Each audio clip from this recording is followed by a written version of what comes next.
ওঠো ওঠো ওঠো ওঠো ওঠো ওঠো ওঠো ওঠো।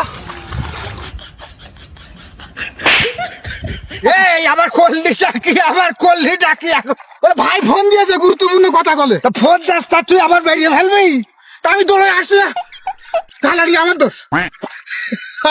কথা কও। আমার এই কিডনিতে ঝাঁকা লেগেছে। কথা কও, গুরুত্বপূর্ণ কথা।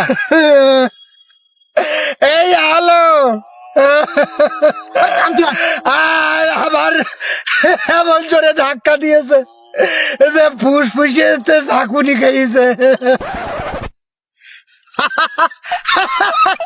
কি বলছিস? আলহামদুলিল্লাহ আলহামদুলিল্লাহ আলহামদুলিল্লাহ আলহামদুলিল্লাহ আলহামদুলিল্লাহ আলহামদুলিল্লাহ। আজকে আসলে এত ভালো লাগছে। কি ওরে এটিএম আজহারুল ইসলাম তার আজকে মুক্তির রায় হয়েছে। ওই জামাতে সেই নেতা। কি আনন্দ।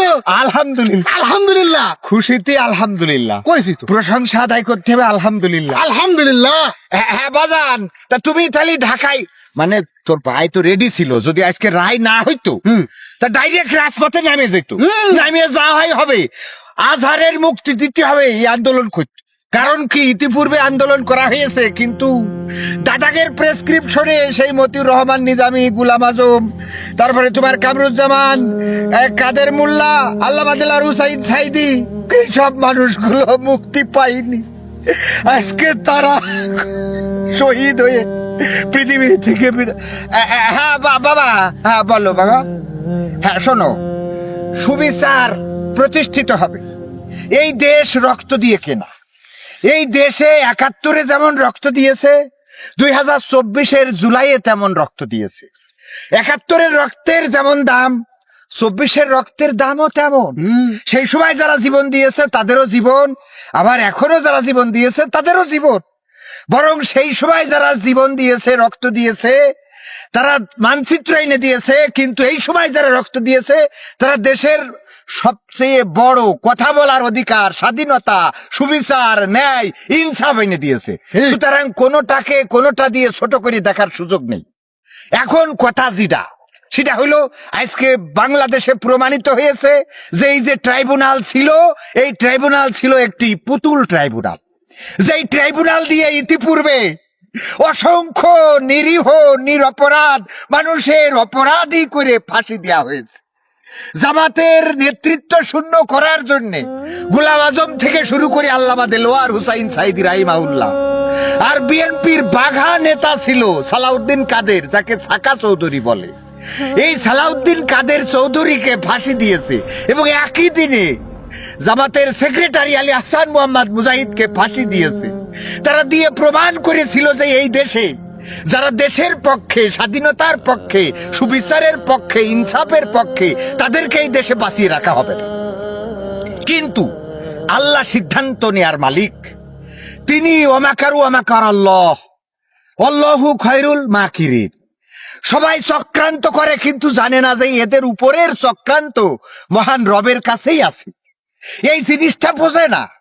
এই জন্য আল্লাহ রাব্বুল আলামিন বলেছে, লা তাকনাতু মির রাহমাতিল্লাহ, তোমরা আমার রহমত থেকে নিরাশ হইও না।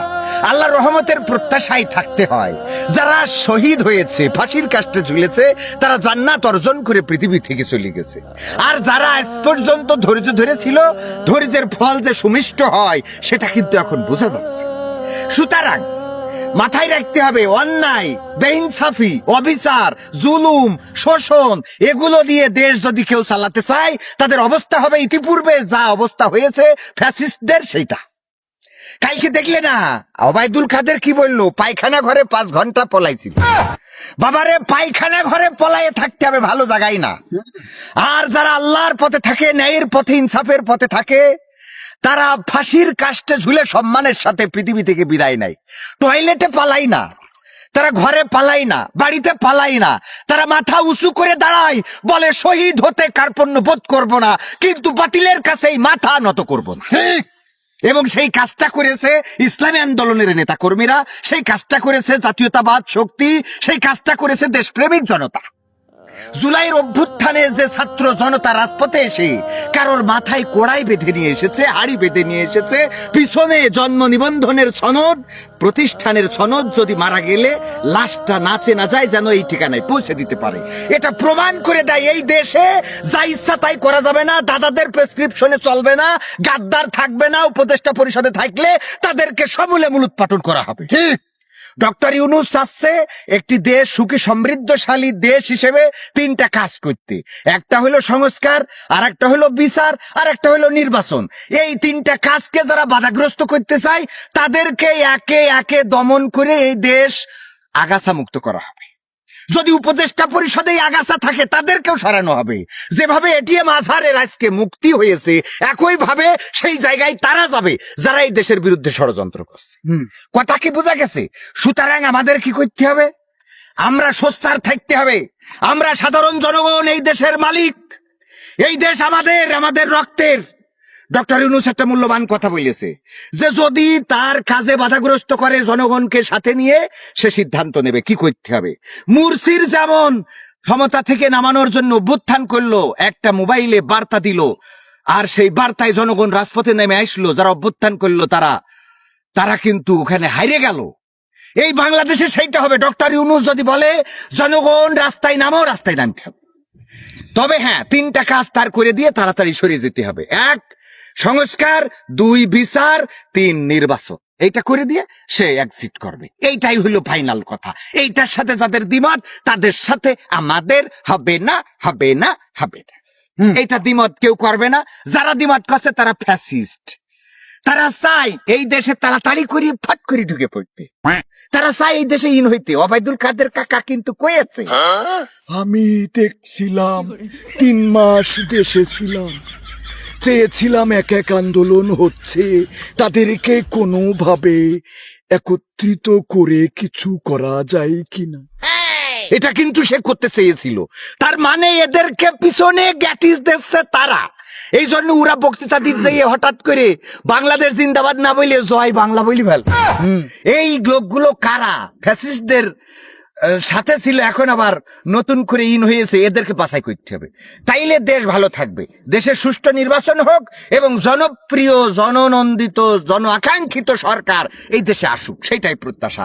সেটা যে দলেরই হোক, এবং গণতান্ত্রিক সুব্যবস্থা কায়েম হোক। তো ধন্যবাদ বাবা, তোমাকে অসংখ্য ধন্যবাদ। তুমি থাকো ঢাকা শহরে, থাকো, অসুবিধা নেই। এসে মাঝে মাঝে ওই কুরবানির ঈদে আইসা নে। তোমার মা খুব করছিল যে কুরবানির ঈদে আসতে হবে। ঠিক আছে, আচ্ছা, ওয়ালাইকুম আসসালাম। তুই আবার এইভাবে ফেলালি কেন? হ্যাঁ, কে জন্য ফেলালি? আমি ইস্তফার ফেলাচ্ছি। ওই খবর নিয়েছিস? কার খবর জানো ভাই? ওই এটিএম আজহার মুক্তি পেয়েছে, তাহলে মাফ করতে